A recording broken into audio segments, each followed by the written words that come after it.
వచ్చి తనతో పిల్లలు ఇద్దరు కూడా దీవించి అందరూ కూడా అందరూ వచ్చి కూడా పాట చేసి అందరూ వచ్చారు. ఇంకా ఎంతో మంది వచ్చినప్పటికైనా కూడా అందరూ కూడా కార్యక్రమాలు చేశారు. మేఘమాల అక్కడికి మేఘమాల పుట్టినరోజు అయిన రోజు అక్కడికి వస్తున్నాము. పుట్టినతో పెట్టామంటే ఎత్తించుకునే ఆటో ఎత్తించుకొని వెళ్ళినప్పుడు మరి మేము తిరిగి వచ్చాము. చాలా మంది ఆటో కాస్త ఎక్కే రోడ్డు మీద ఎక్కినప్పుడు చెరువు పట్టుకు వచ్చినాక ఒక కారు వచ్చి డాష్ కొరికి మేము కూర్చున్నా పక్కన కూర్చున్నప్పుడు కారు వచ్చి నాకు గుర్తినప్పటికైనా నాకు ఎలాంటి దెబ్బ జరగకుండా దేవుడు కాచి కాపాడాడు. నాకు ఎలాంటి రోడ్డు జరగకుండా కూడా రక్షించాడు దేవుడు. మళ్ళీ మొన్న రోజు రాజు పోయినారు అన్నాడు. నేను సాయంకాలం నేను స్టేషన్లో పోయి వస్తుంటే గ్యాస్కి అప్పుడు వచ్చేటప్పుడు మరి ఎందుకో మరి పడుకు తిరిగి నామని పడిపోయినా గది ఎవరు కూడా లేదు. రోడ్డు మీద పడిపోయి ఏదైనా చూస్తే వాటితో పక్కల గది నుంచి పోదామని నా గది నుంచి దేవుడే నడిపించాడు. కానీ నా అంతటికే నేనే లేచి మళ్ళీ వెళ్ళిపోయాను.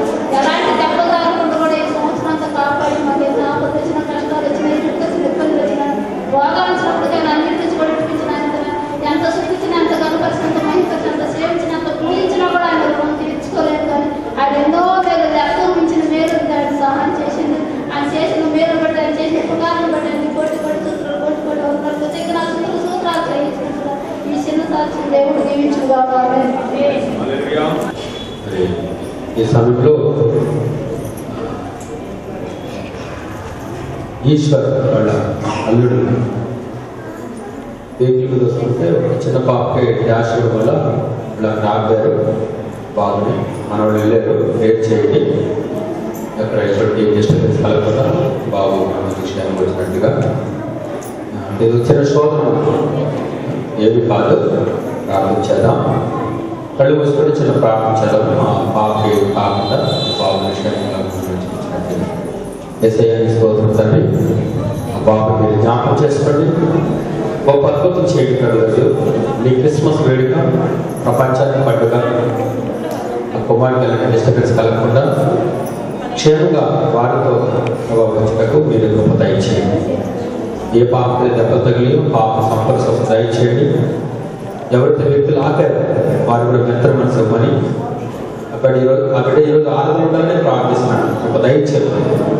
కుటుంబానికి ఆదరణ సంతోషం దయచేయండి. ఏస్తున్నాను ప్రార్థించి వెళ్ళిపోతున్నాను తండ్రి. హాస్పిటల్ జాయిన్ చేశాను. ఆయన పేరు వెంకటరత్నం. నేను అందరూ ప్రార్థన చేయగలిగి నేను మనం చేస్తున్నాను. ఈ సమయం నేను కూడా ఇక్కడ ఉండవలసిన వాడు కాదు, కానీ సంఘ బిడ్డలు డిస్టర్బ్ అవుతారు ఉద్దేశంలో. ఎందుకంటే నన్ను పెంచి పెద్ద చేసినటువంటి తండ్రి సమానం మా బావగారు. నేను 12 సంవత్సరాల ఇక్కడికి వచ్చేసాను. వారు పెంచి పెద్ద చేసి ఈరోజు ఇంతగా నేను బ్లెస్ అవ్వడం కారణం మా అక్కగారు మా బావగారు. ఎందుకంటే వాళ్ళ ఫౌండేషన్ అంటే పునాది అక్కడి నుంచే వచ్చింది కాబట్టి వారు మంచిగా ఇస్తారని నేనంత మేము అక్కడే ఉన్నాము. ఐసీయూలో పెట్టారు. ప్రేయర్ చేయండి, తప్పక ఆయన ఇచ్చి సాక్షి చెప్పాలని సంఘం ప్రార్థిస్తే దేవుడు గొప్ప కార్యం చేస్తాడని మనందరూ తెలుసు. హల్లెలూయా. ఇద్దరు లేక ముగ్గురు తన నామంలో ఎక్కడైతే ప్రార్థిస్తారో వారి మధ్య ఏసీ ఉంటారన్నాడు. అందరూ హల్లెలూయా చెప్తామా? కాబట్టి అందరూ ప్రార్థన చేయండి. దేవుడు మన దాసుకి కొంత స్వస్థత అనుగ్రహించినట్లుగా మంచిగా మార్గాలను చేసినట్లుగా ప్రార్థన చేయవలసింది నేను మనం చేస్తున్నాను. హల్లెలూయా. అందరూ చెప్తాం హల్లెలూయా. మంచిది. ఎఫ్రాతా యూదా వారి కుటుంబంలో నువ్వు స్వల్పమైన గ్రామమైన నా కొరకు ఇశ్రాయేలును ఏలబోవాడు నీలో నుండి వచ్చును. పేరు కూడా చెప్పారు ఇమ్మానుయేలుగా అనే ఈ లోకంలో ఒక కన్యక గర్భాన జన్మించబోతున్నాడు. గ్రామం పేరు కూడా తెలియపరచబడింది ముందే.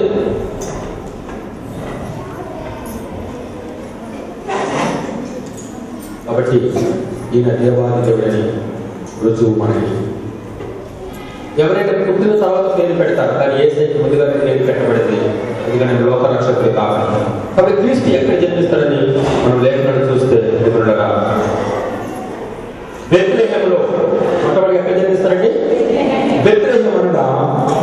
రొట్టెల గృహం.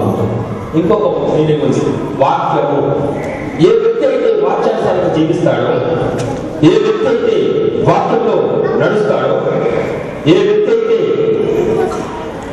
వాక్యమే నాకు జీవం.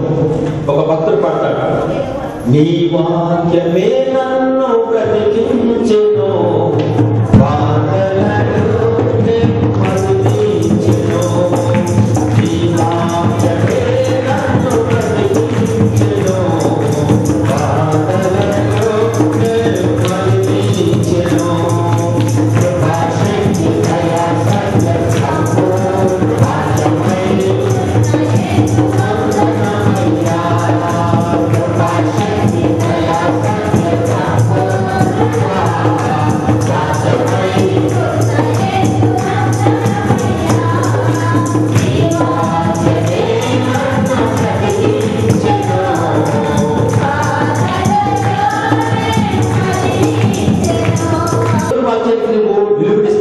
ఎప్పుడైతే దేవుని వాక్యానికి నీవు ఇదైతే చూపిస్తావో నీ జీవితంలో క్రీస్తు పుడతాడు.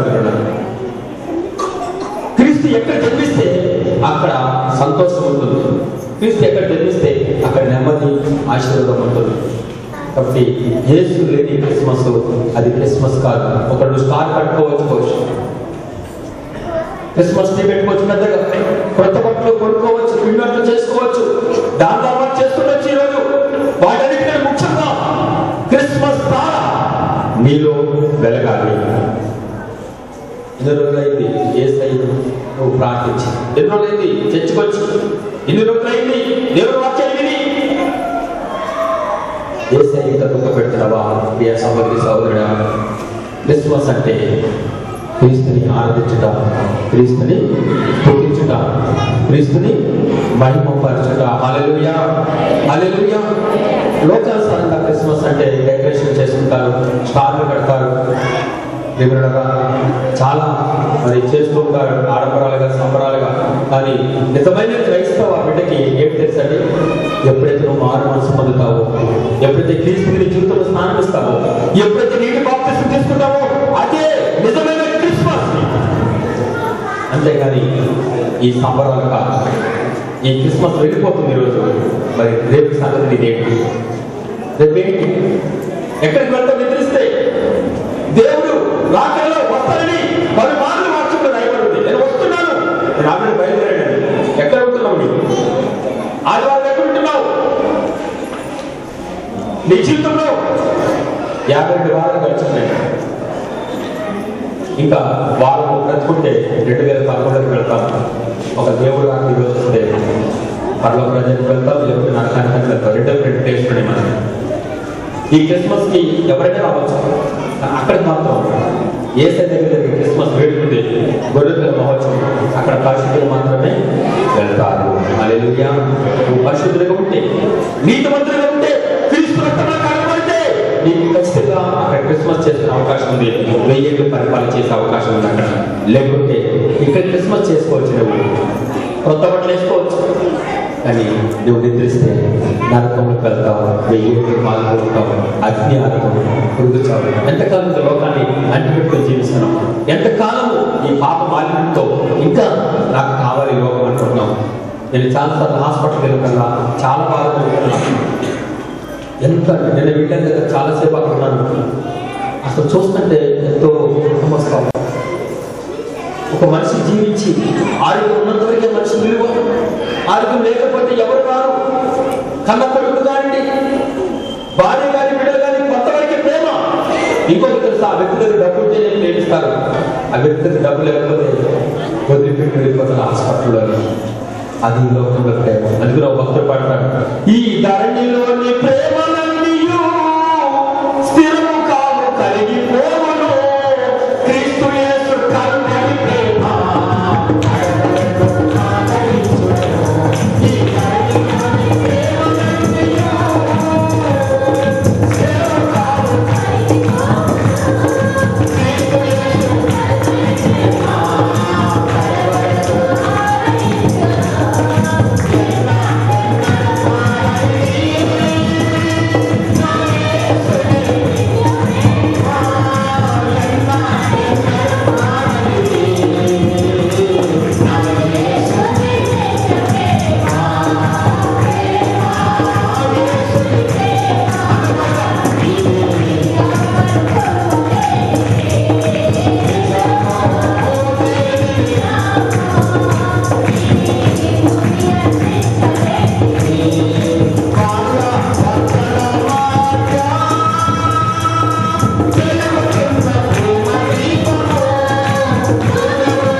నీ దగ్గర డబ్బు లేనప్పుడు, నీ ఆరోగ్యం సరిగినప్పుడు నీ దగ్గరికి ఎవరు రాదు. హల్లెలూయా. అందరూ నా వారని, అందరూ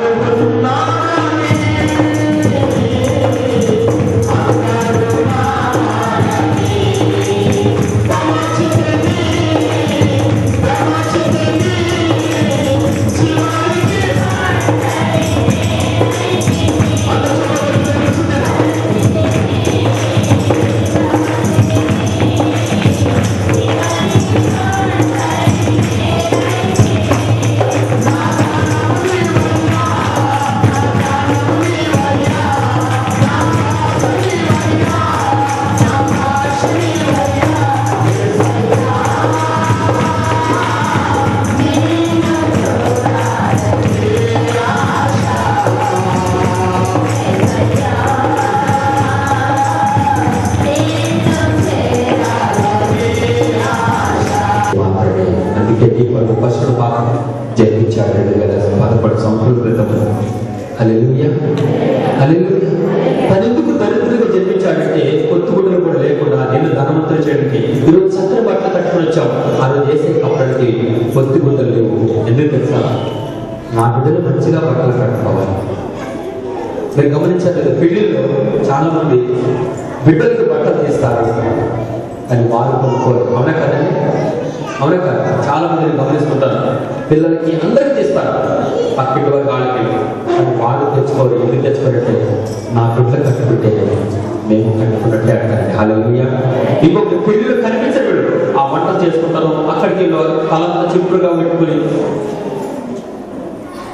ఎక్కడో లేదండి మేకప్ వేసుకుని పిల్లలకి తల్లి కూడా తిరుగుతుంటారు పందిలో. వాళ్ళు చాలా తక్కువగా నమ్ముతుంది. నేను కనిపించి నేను చూసేది. అప్పుడు తల్లి ఎవరు, పెళ్లి కూతురు పెళ్లికు వీళ్ళెవరో తెలియదు మనకు. అలాంటి నేను ఎక్కువ చూసిన పెళ్లిలో తల్లిలో తండ్రులు ఏమో పనులు చేసుకుంటారు, కట్టెలు పడతామో ఆ పెళ్లి కాడడం వాళ్ళంతా మస్తు ఉంటా ఉంటారు. నిజమైన తల్లిదండ్రులు చేసే ప్రేమ అదే. వాడు తింటారో తెలియదు, రాత్రి వాళ్ళకి అందరు కొట్టిస్తూ ఉంటారు. ఏసయ్య ప్రేమ కూడా అదే. నన్ను పశువుల పాకలు పుట్టి నీకు చక్కని పట్టుబాట్లు ఇచ్చాడు.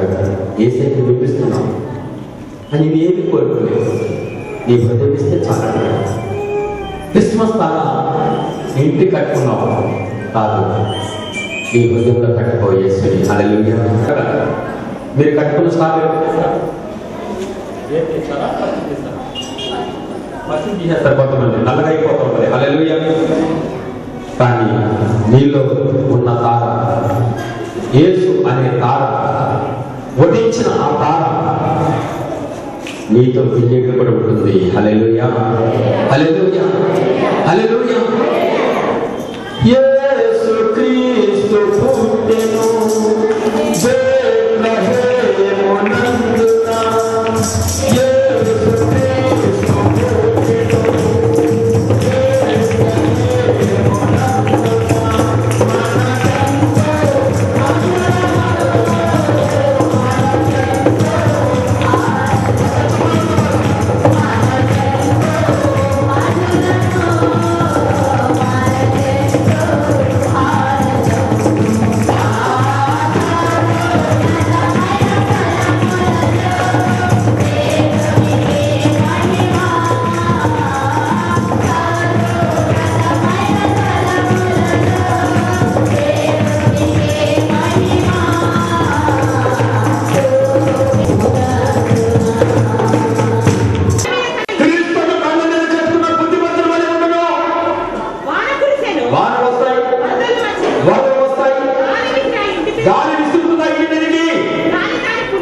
ఏమీ చేయలేదు. హల్లెలూయా. ఎందుకంటే